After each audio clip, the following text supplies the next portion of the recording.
Hi guys, it's Sam and welcome back to our YouTube channel, or if you're new here, it's nice to meet you. Now over on this channel, I share my best tips and tricks and advice on getting your first mortgage and the mortgage world in general. But in today's video, I'm going to be breaking down some of the first time buyer schemes that are available to help you buy your first home. But before I do, make sure you go ahead, subscribe to our channel, that way you won't miss any uploads that come from UK Mortgage Centre. So let's zoom you in and get started. What help is there for first-time buyers?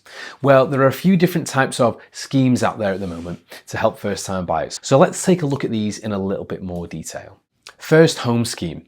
As we know, this scheme was created by the government in 2021 to give first-time buyers the opportunity to buy their home at a 30 to 50% discount. Now, it's important to know that the scheme is exclusively for first-time buyers who are either local in the area that they want to buy in, key workers in the armed forces, and if you've been buying a new build home.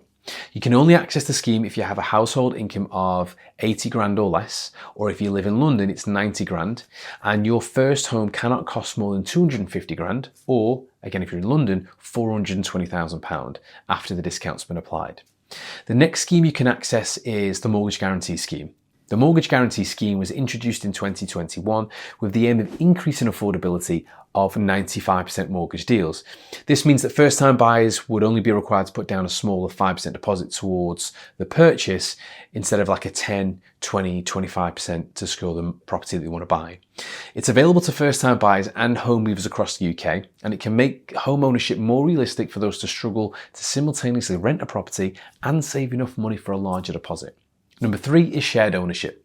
So shared ownership is where you buy a share of a home, usually 25 to 75%, and then what happens is you pay rent on the remaining share, usually to a council or a housing association. You need a mortgage to pay for your share, which can be between 1/4 to 3/4 of the home's value.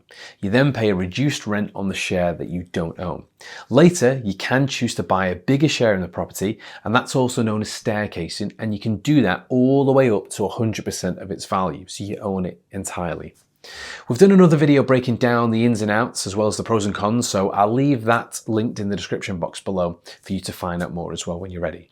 And lastly, we've got the Lifetime ISA. So a Lifetime ISA, or LISA, is a savings account designed to assist you when you're buying your first home. So the government contributes a nice little 25% bonus to your savings to support those financial goals.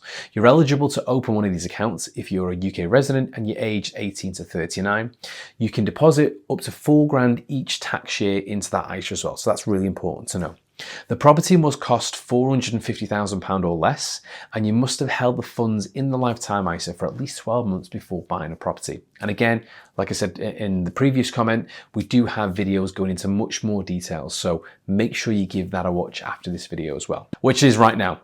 I think I've talked your ear off enough today, so make sure you give this video a thumbs up if you've enjoyed it, and if you do have any questions, then as always, leave them in the comments below for everybody else to see, and we can answer even more questions. Thanks for watching, and we'll see you next time.